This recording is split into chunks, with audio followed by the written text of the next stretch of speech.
네, 안녕하세요, 여러분.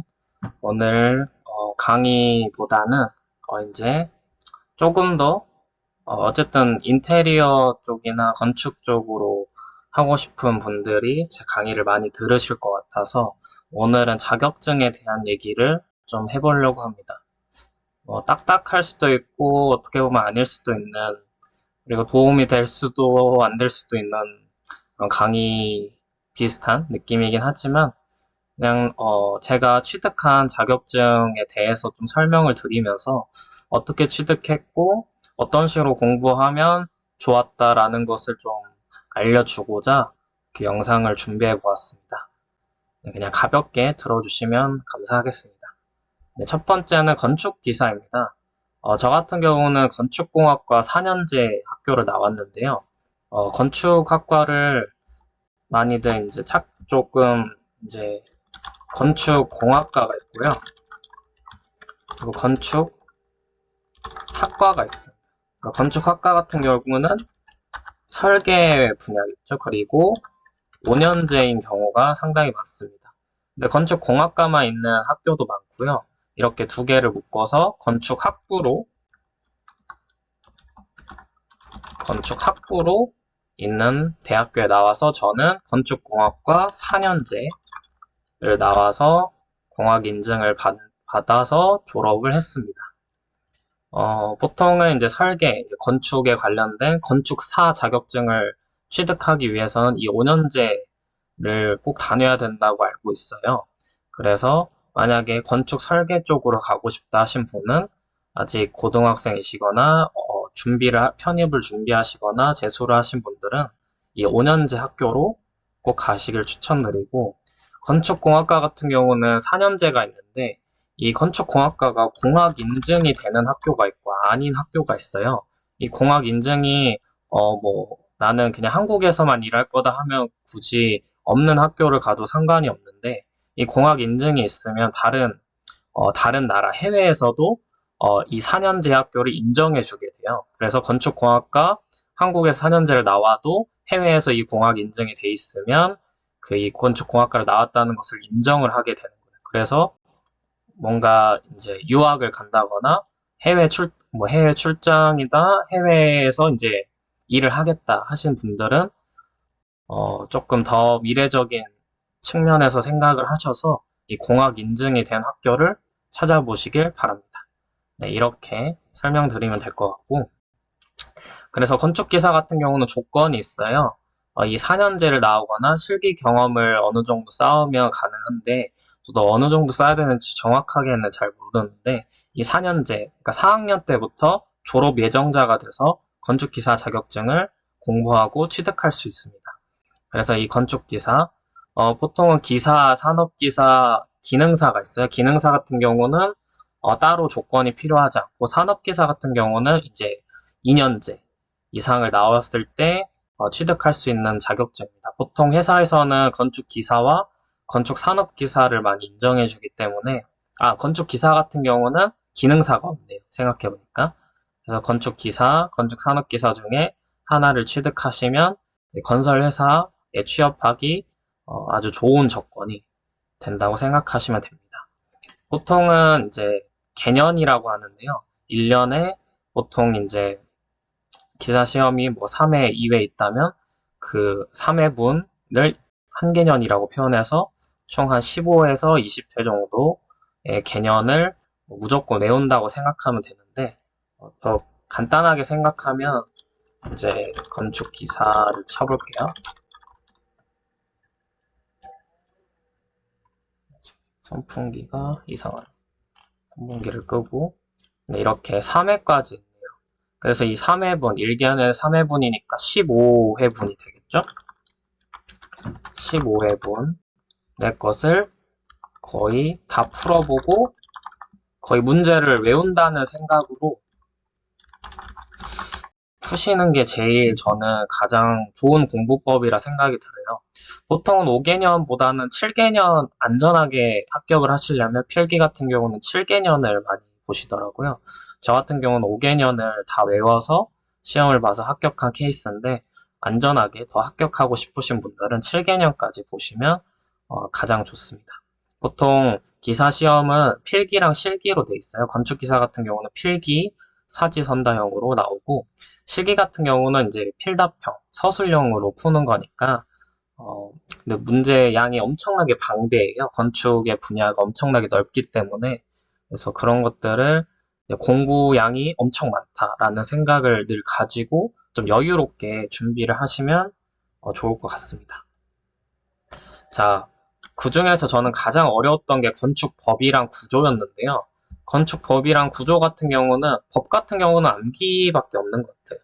이 개념, 그러니까 15회분에 있는 모든 문제에 대한 건축법을 다 암기하시면 어느 정도 흐름을 익힐 수 있거든요. 건축법이 워낙 많이 바뀌고 또 안 바뀌는 것들 위주로 뭐 출제되기도 하지만 이 건축법이 상당히 복잡하고 어렵기 때문에 일단은 건축법을 어, 문제집을 좀 찬찬히 읽고 뭐 강의를 보시거나 유튜브에도 요즘 좋은 강의가 많으니까 그걸 보시고 이제 문제 같은 경우를 많이 암기하셔서 흐름을 익히시고 이제 실기 그러니까 이제 회사에 가셔서 건축법을 엄청나게 많이 보게 되실 거예요.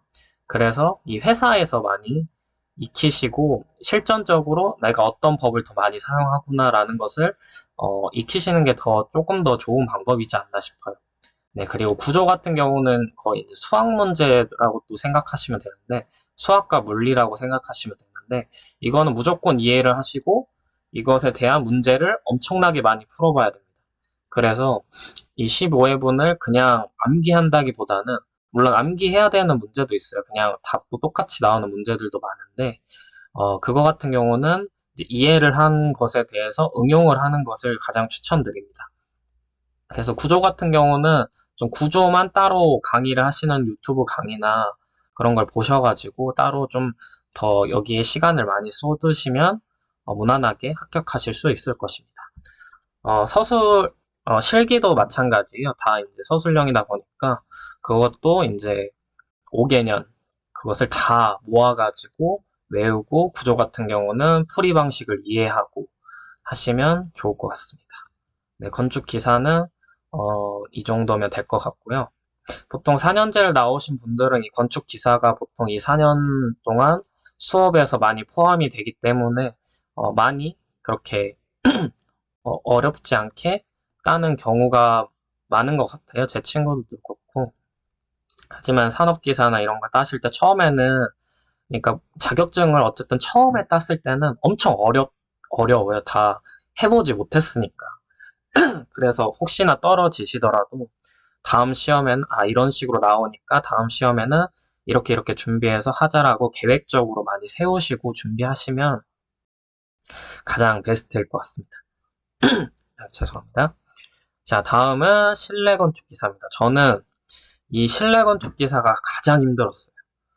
왜 그러냐면 이 손도면이 진짜 힘들었고 실기 시험에 이 손도면을 그리거든요. 필답형도 하고 이 손도면에 대한 시험을 보는데 손도면 같은 경우는 평면도, 천장도, 단면도, 입면도, 투시도 이렇게 5가지의 그 도면을 그려야 돼요. 투시도 같은 경우는 컬러까지 추가를 해야 되기 때문에 정말 어렵습니다. 시간적으로도 많이 투자해야 되는 그런 시험이고요.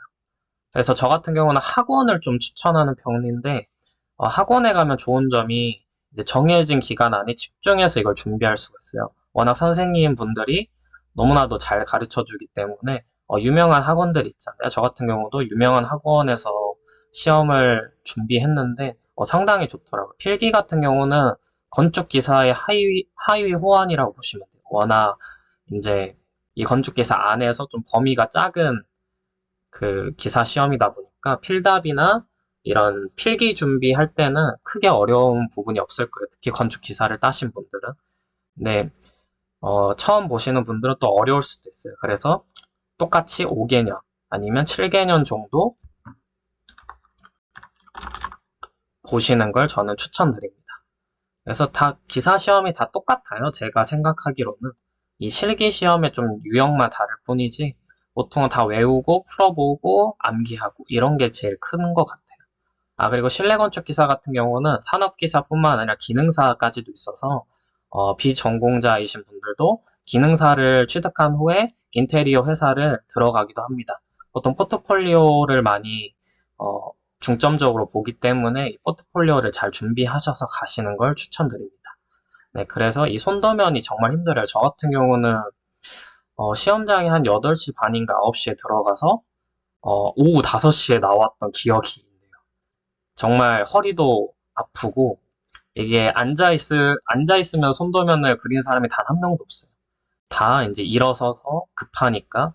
그리고 저 같은 경우는 이게 이제 샤프로 하다 보니까 저 같은 경우는 손에 땀이 많아서 이게 너무 힘들더라고요. 손에 땀이 많으니까 계속 도면에 번져서 이게 번지면 또 감점이거든요. 그래서 이런 거 같은 경우가 정말 힘들었었는데 꼭 저 같은 경우는 이 약간 손수건 같은 거 있잖아요. 그냥 수건 같은 걸 꼭 하나 챙겨 가셔서 손에 좀 땀이 많다. 또 물티슈도 챙겨 가셔서 물티슈로 손을 수시로 닦고 이제 수건으로 물기를 닦고 이런 식으로 하면 조금 더 저는 좀 빠른 시간으로 또 손도면을 그릴 수 있는 그런 상황이 되더라고요. 그래서 저는 그거를 또 들고 가시길 추천드립니다. 또 학원에서 아마 또 좋은 것들을 알려드릴 거예요.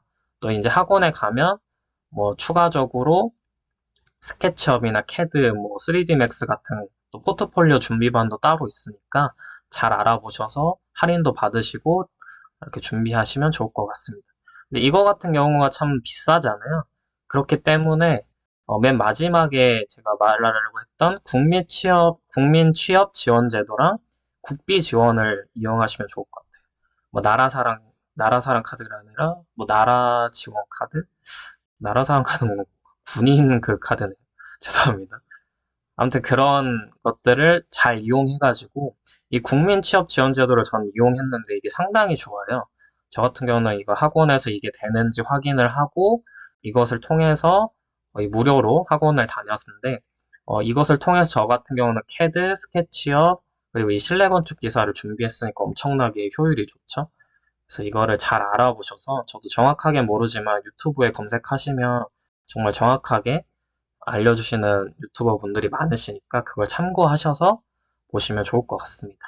네, 그래서 학원을 가는 걸 추천드리고, 이 3번, 전산 건축 기능사라고 줄여서 말하는데, 이게 어떤 거냐면, 전산 건축 기능사라고 치면, 전산응용 건축제도 기능사를 뜻해요. 전산응용 건축제도 기능사. 제가 헷갈리니까 풀네임으로 적어드릴게요. 이거 같은 경우는 기능사밖에 없어요. 그래서 이제 CAD에 관한 거고요. 이것도 저 같은 경우는 CAD를 좀 익숙하지 않으신 분들은 온라인 강의보다도 학원을 한 달 정도 다니는 걸 추천드려요. CAD 같은 경우는 사실 저도 무수히 많은 온라인 강의를 많이 들어봤지만 이게 내가 기본기, 그러니까 좀 단축키에 대해서 이런 효율적인 것들을 많이 기본기를 모르면 저는 온라인 강의도 잘 못 듣겠더라고요. 근데 저는 기본기가 있는 상태로 온라인 강의를 들었을 때 더 효율이 좋더라고요. 그래서 기왕 이 취업 지원제도 국비 지원을 받았으면 캐드도 등록하셔서 아마 한 달 정도는 이 단축키 수업, 기본기 수업을 들을 거고 또 한 달 정도는 또 이 전상역 건축제도 기능사에 대한 시험을 위한 또 수업이 따로 있어요. 그래서 그런 수업이 따로 있는 학원을 가셔서 배우는 걸 추천드립니다. 이게 학원이 왜 좋으냐면 이 정해진 기간에 집중해서 준비할 수 있다는 게 굉장히 메리트가 있거든요. 이걸로 무료로 다니지만 이 기간 안에 단기간에 집중해서 이 두 개의 자격증을 취득하는 게 정말 상당히 좋고요. 특히 이거 같은 경우는 필기가 실내 건축 기사랑 거의 비슷한데 또 하위 호환이에요. 그래서 엄청나게 실내 건축 기사 필기 시험을 준비하면서 이 전상역 건축제도 기능사 시험을 준비하면 상당히 효율이 좋습니다. 저 같은 경우는 같이 시험을 준비를 해서 동시에 취득한 사례이고요. 그래서 빠른 시간 기초를 정확하게 익힐 수 있는 CAD를 꼭 학원을 다니셔서 드는 거 추천드리고 스케치업 같은 경우는 저 같은 경우는 학원도 좋지만 온라인 강의에도 상당히 좋은 것 같아요. 그래서 스케치업은 온라인 강의 같은 걸 또 유튜브 강의도 정말 많더라고요. 그래서 그런 것들을 많이 참고하셔서 저 같은 경우도 캐드랑 스케치업을 이제 강의를 올리긴 할 테지만 캐드랑 스케치업 같은 경우는 엄청 저는 천천히 진짜 학원에서 알려주는 듯한 느낌으로 천천히 하나하나씩 알려드릴 거예요. 그렇기 때문에 좀 지루할 수도 있고 온라인 강의처럼 스피드하지 못할 수도 있지만 조금 더 하나하나씩 풀어가면서 차근차근 익힐 수 있도록 제가 뭐 한 달, 두 달 정도의 그런 플랫폼으로 만들 테니까 그 커리큘럼으로 만들 테니까 잘 봐주시면 좋을 것 같습니다. 네, 다음으로 포트폴리오도 전 안 해봤습니다. 저 같은 경우는 저는 안 해봤습니다. 저도 이제 포트폴리오를 계속 어떻게 보면 준비하는 단계고요. 저 같은 경우는 포트폴리오를 준비했다기보다는 직접 현장직으로 가서 계약하는 디자인을 만든 경험이 있습니다. 그렇기 때문에 저 같은 경우는 이 현장직을 안 해봤다는 게 뭐 크긴 한데 아무튼 그래도 이제 현장을 했을 때 가장 좋은 점이 설계에 관해서 더 직관적으로 볼 수 있더라고요. 그래서 저 같은 경우는 설계를 할 때 조금 더 시공적인 디테일을 생각하면서 디자인을 꾸릴 수 있다는 게 굉장히 좋은 장점이더라고요. 그래서 저 같은 경우는 그런 식으로 하고 있고, 그래서 포트폴리오를 저도 만들면서 여러분과 같이 성장할 생각입니다. 저 같은 경우도 포트폴리오를 준비하고 있으니까 같이 함께 한다는 의미에서 저 같은 경우도 지금은 다른 직장을 다니면서 다시 인테리어 설계 쪽으로 가기 위해서 준비를 하고 있는데 그렇기 때문에 같이 우리 함께 취뽀의 길로 갔으면 좋겠습니다. 그래서 같이 성장합시다. 제가 더 좋은 영상으로 강의로 같이 또 성장하는 것을 지켜보겠습니다. 네. 자, 다섯 번째, 그 외의 스펙. 포토샵 일러스트도 저도 공부 중인데, 이거 같은 경우는, 저 같은 경우는 무조건 온라인 강의, 유튜브로 듣는 걸 가장 추천드립니다. 뭐 온라인 강의도 다양하게 있죠. 뭐 클래스 어쩌고 저쩌고 또 많고, 뭐 어쩌고 저쩌고도 많잖아요. 그런 것들을 잘 이용해가지고, 배우시는 걸 좀 추천드립니다.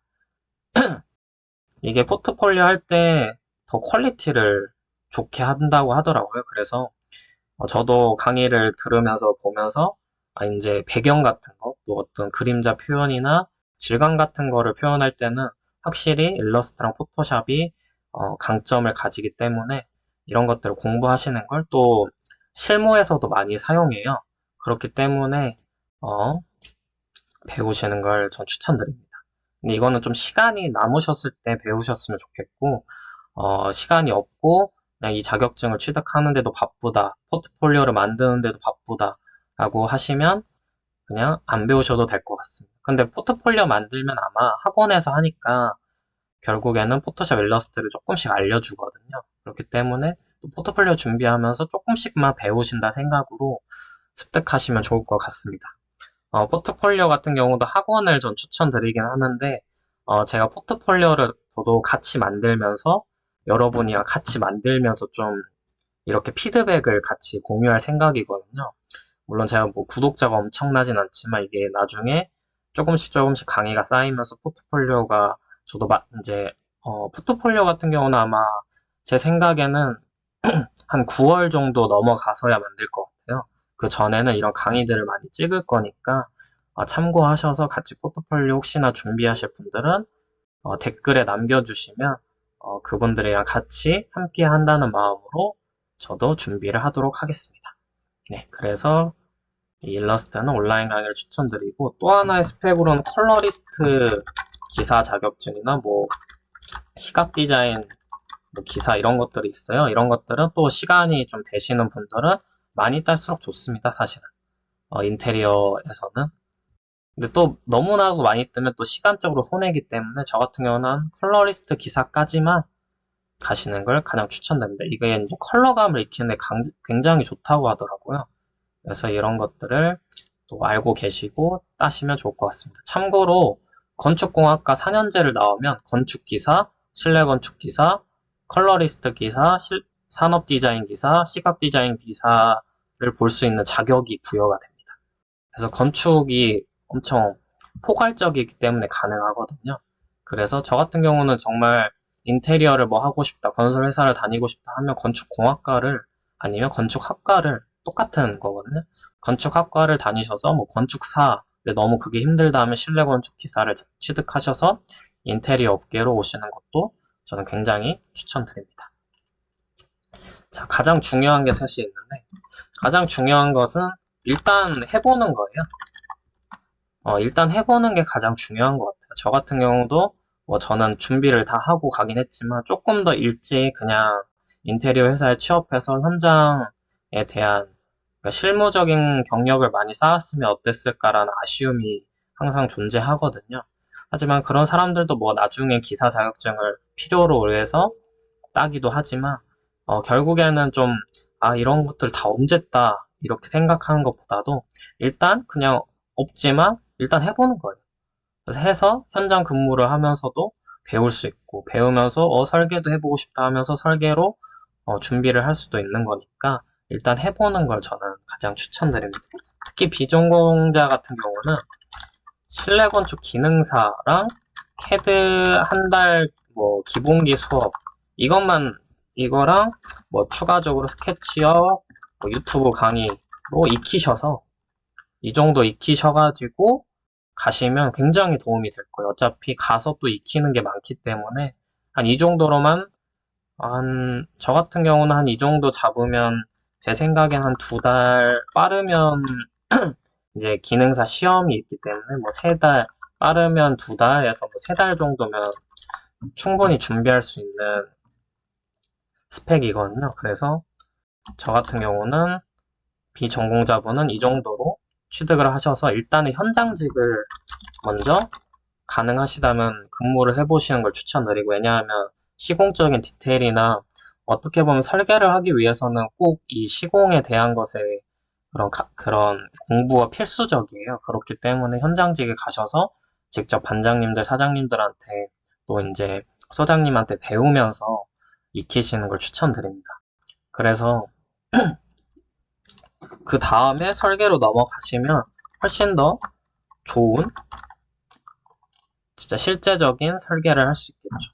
그래서 이런 식으로 넘어가는 걸 전 추천드리기도 하지만 먼저 설계를 가셔서 또 현장직도 근무를 해보시는 그런 시스템의 뭐 회사를 들어가셔서 아니면 같이 하는 회사를 들어가셔서 하시는 것도 추천드립니다.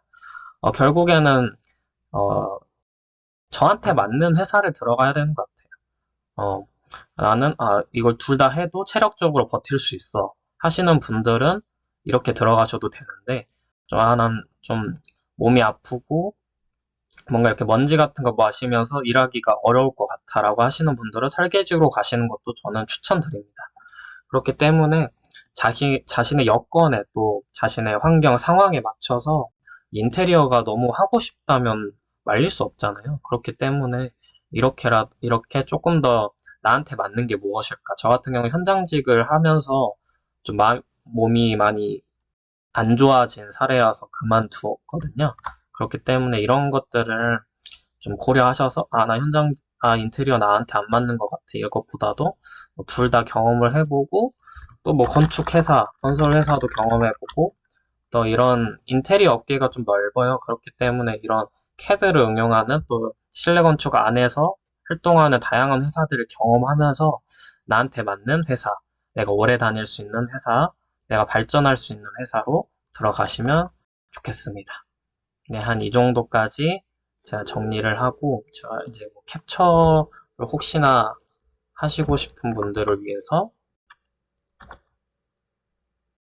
네, 이런 식으로 좀 띄워놓고 강의를 마치도록 하겠습니다.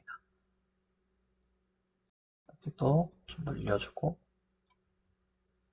네, 이렇게 늘리고 강의를 마치도록 하겠습니다. 네, 감사합니다.